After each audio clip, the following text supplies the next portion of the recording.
नमस्कार स्टूडेंट्स। राजकीय महाविद्यालय बारा के यूट्यूब चैनल पर आपका स्वागत है। अब तक हम बीएससी पार्ट फर्स्ट मैकेनिक्स में फ्रेम ऑफ रेफरेंस की जो यूनिट है वो पढ़ चुके हैं। उस यूनिट में हमने इनर्शियल, नॉन इनर्शियल फ्रेम्स को समझा था, उनके एग्जाम्पल समझे थे। उसके बाद दो इनर्शियल फ्रेम्स में जो कोऑर्डिनेट्स का ट्रांसफॉर्मेशन है, वेग का ट्रांसफॉर्मेशन है या गैलीलियन ट्रांसफॉर्मेशन है, वो हमने कैलकुलेट किया था। उसके बाद नॉन इनर्शियल फ्रेम्स में हमने उसके एग्जाम्पल समझे थे, जिसमें एक सिंपल सा आसान सा एग्जाम्पल था लिफ्ट वाला, कि लिफ्ट में कैसे लिफ्ट एक नॉन इनर्शियल फ्रेम से है और उसके कारण कुछ आवासीय बल उत्पन्न होते हैं और उन आवासीय बल्स को हमने समझा था कि उनका प्रभाव कैसे आता है। और फिर जब हमने एक रोटेट फ्रेम को समझा था तो उसमें एक बल आया था कोरियोलिस बल, और उस कोरियोलिस बल का क्या प्रभाव आता है, वो किस प्रकार काम करता है, ये हमने कैलकुलेट किया था। और उस यूनिट के अंत में हमने पृथ्वी की घूर्णन गति के कारण, पृथ्वी की रोटेशन मोशन के कारण जो कोरियोलिस फोर्स उत्पन्न होते हैं और उनका हमारे दैनिक जीवन में क्या प्रभाव आता है, वो हमने स्टडी किया था और उसके कुछ कैलकुलेशंस थी, वो हमने ड्राइव की थी। अब जो अगला जो यूनिट है उसमें हमारा टॉपिक है centre of mass. Centre of mass का जो कॉन्सेप्ट है वो एक तरीके से रिजिड बॉडी के लिए काम करता है, यानी दृढ़ पिंड के लिए काम करता है। तो दृढ़ पिंड या रिजिड बॉडी क्या होती है?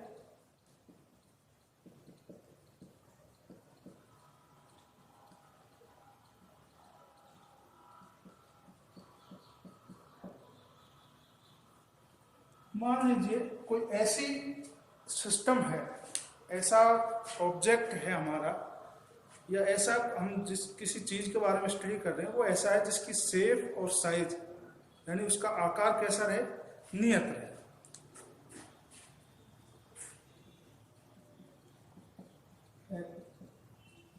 नियत रहे। पहली बात तो ये दृढ़ पिंड की खासियत है। और दूसरी बात, किसी भी परिस्थिति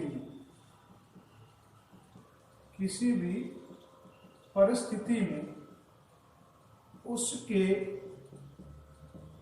कणों के मध्य की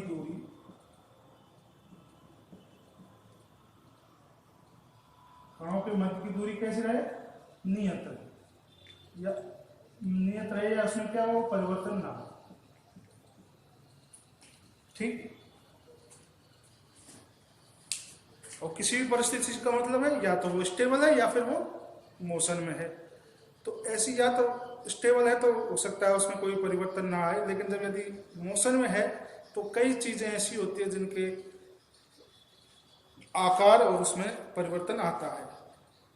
अब दृढ़ पिंड के जैसे एक सॉलिड पत्थर है, ये पेन है, इसको हम ऐसे गति करेंगे तो इसमें इसकी जो शेप है उसमें कोई परिवर्तन नहीं आएगा।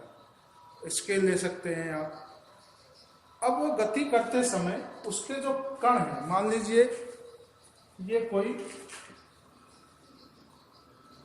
सॉलिड स्फीयर है, एक कण ये यहाँ पर है, एक कण ये यहाँ पर है, इन दोनों के बीच की दूरी x। अब जब ये मान लीजिए गति करे इस दिशा में, तो भी ये जो दूरी है वो कैसी रहे, अपरिवर्तित रहे, x नियत रहे, तो ये एक दृढ़ पिंड कहलाए। इसकी एक रिजिड बॉडी डायनेमिक्स एक आपकी अलग से चैप्टर है, उसमें इसको ज़्यादा डिटेल से पढ़ेंगे। बस आपको यहाँ एक परिभाषा के रूप में आपको यहां समझना है। अब आता है हमारा सेंटर ऑफ मास। किसी भी सिस्टम में या किसी भी पार्टिकल में एक ऐसा पॉइंट होता है जिस पर उस सिस्टम का पूरा द्रव्यमान केंद्रित माना जा सकता है।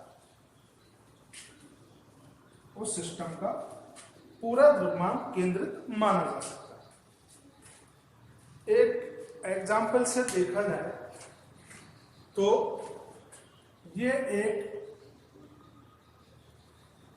मान लीजिए बेलन है, सिलेंडर है,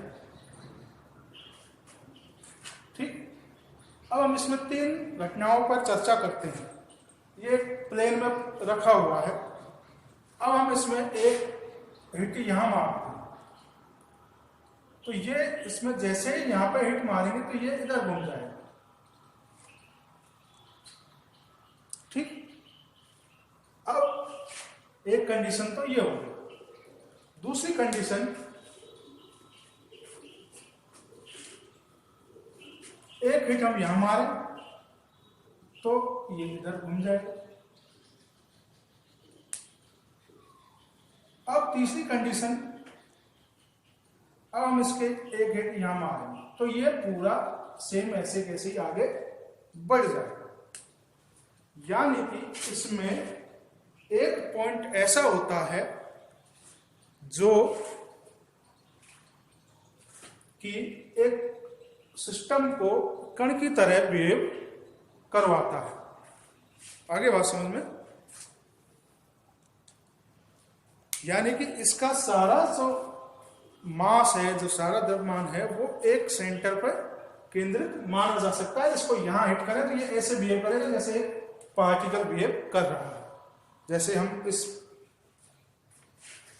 पेन को लें तो एक पॉइंट ऐसा होगा जिसमें ये बैलेंस हो जाएगा।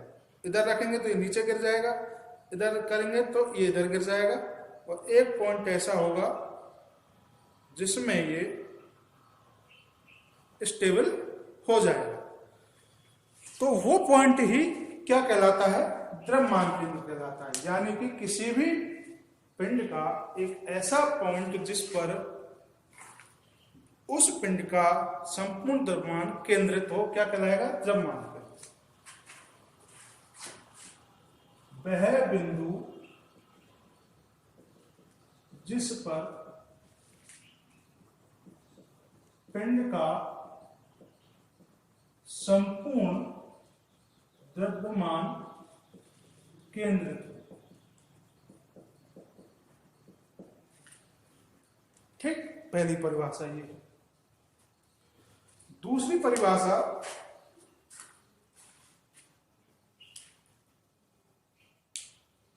इस किसी पिंड में, जैसे मैंने ये एग्जांपल दिया, किसी पिंड में एक परिभाषा तो ये होगा। दूसरी परिभाषा, पिंड का वह बिंदु जिस पर बल लगाने पर पिंड या निकाय या सिस्टम एक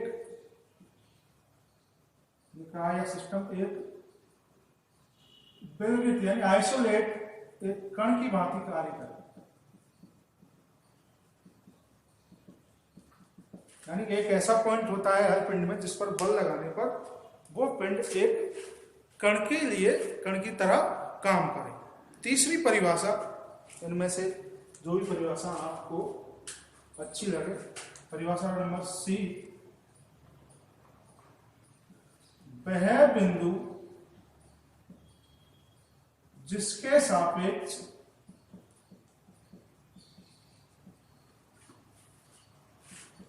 पिंड के अन्य सभी कणों का द्रव्यमान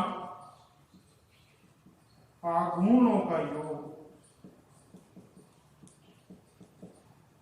शून्य।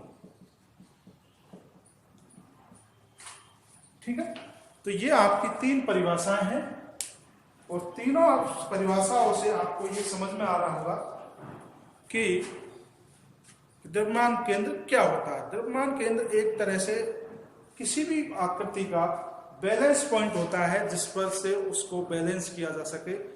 जैसे कि एक 2 मीटर का स्केल है, 2 मीटर के स्केल का बैलेंस पॉइंट कहाँ होगा? ये मान लीजिए 2 मीटर का स्केल है, तो यहाँ इसके मिड पॉइंट पर इसका सेंटर ऑफ मास होगा, बीच में जहां से ये बैलेंस हो जाए। ठीक है, तो ऐसी आकृतियां जो सममिति में हो, यानी इक्वल सिमेट्रिक में हो, बराबर सममिति में हो, तो उनका जो सेंटर ऑफ मास है वो उनके केंद्र में होता है। ठीक है, आयत है या स्फीयर है, यानी जो आकृतियां सममित में होती है, सममिति में होती हैं, यानी कि एक जैसी होती हैं, उनका जो सेंटर ऑफ मास है, इसका सेंटर ऑफ मास काम निकला था हमारा बीच में, तो उनका जो सेंटर ऑफ मास है COM है, वो उनके केंद्र में होता है। लेकिन जैसी कई आकृतियां ऐसी होती है, आड़ी टेढ़ी होती हैं, उनका सममित ऑफ मास कैसे आएगा? उनका सममित मास उनका जिस प्रकार से द्रव्यमान का वितरण है, मान लीजिए ये एक आकृति है, ठीक, तो इसका जो सेंटर ऑफ मास है वो इसके द्रव्यमान वितरण पे आएगा। इधर द्रव्यमान कम है, इधर ज्यादा है, तो इसको बैलेंस करने के लिए इसका बैलेंस पॉइंट किधर होगा? इधर की तरफ होगा कहीं। तो इसका जो COM है वो इसके द्रव्यमान के वितरण पर निर्भर करता है। ठीक है, अब आगे आपको द्रव्यमान केंद्र के बारे में, तो अब इसकी आवश्यकता क्यों पड़ी भाई? द्रव्यमान केंद्र की आवश्यकता क्यों पड़ी? द्रव्यमान केंद्र की आवश्यकता इसलिए पड़ी, जब मान लीजिए हम किसी सिस्टम का अध्ययन करें, मान लीजिए एक हमने लकड़ी के टुकड़े का गति का अध्ययन करना है, लकड़ी का टुकड़ा ले लो, चाहे कोई और सिस्टम ले लो, ये मान लीजिए लकड़ी का टुकड़ा है। अब इसमें बहुत सारे छोटे छोटे कण हैं, बहुत सारे छोटे छोटे कणों से ये मिलकर बना हुआ है। तो अब जब हम इसकी गति का अध्ययन करेंगे तो प्रत्येक पार्ट का, प्रत्येक इक्वेशन का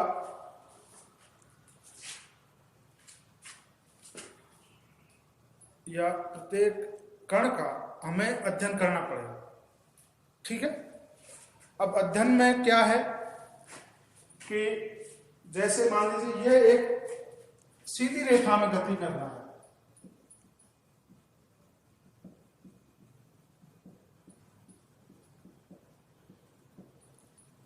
सीधी रेखा में गति कर रहा है, तो इसका जो वेग है, इस कण का वेग और इस कण का वेग, प्रत्येक कण का वेग कैसा होगा? समान होगा।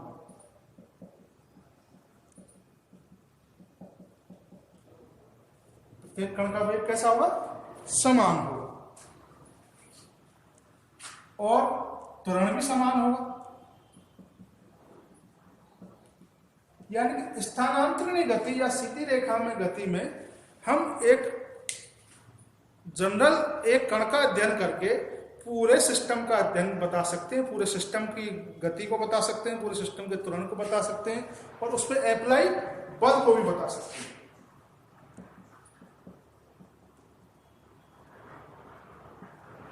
बल को भी समझा सकते हैं।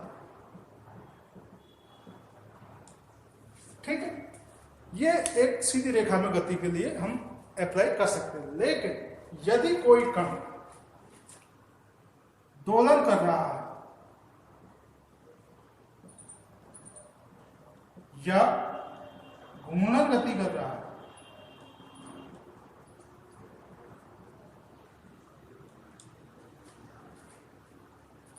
कोई कण दोलन कर रहा है या कोई घूर्णन गति कर रहा है, मान लीजिए ये एक वही लकड़ी का टुकड़ा है और इसको इस पॉइंट पर फिक्स कर दिया और इसकी गति इस प्रकार से कर दी, ये इस तरह से इस पॉइंट के चारों ओर रोटेशन कर रहा है। तो बताइए यहां पर उपस्थित कण का वेग और यहां पर उपस्थित कण का वेग कैसा होगा? अलग अलग होगा, ठीक। यहां पर उपस्थित कण का वेग कम होगा और यहां पर उपस्थित कण का वेग अधिक होगा, ठीक।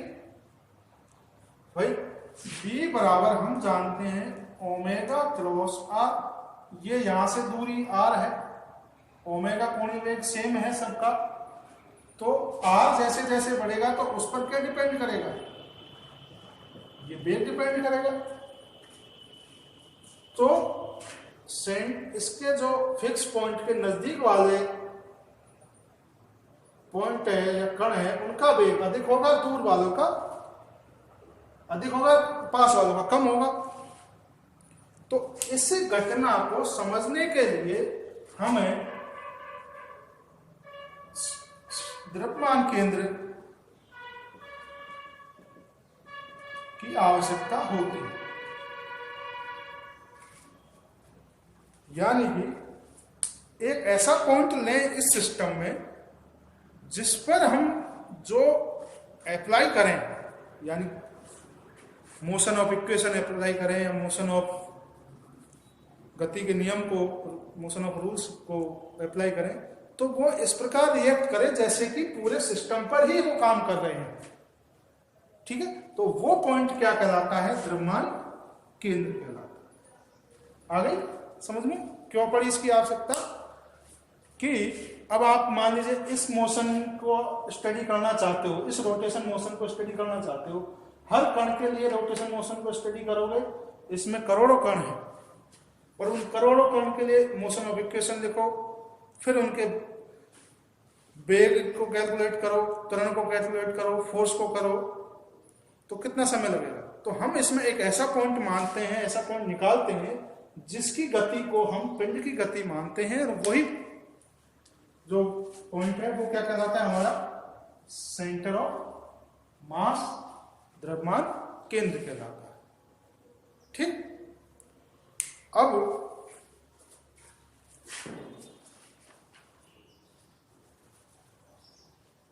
किसी पिंड का द्रव्यमान केंद्र निकालने के लिए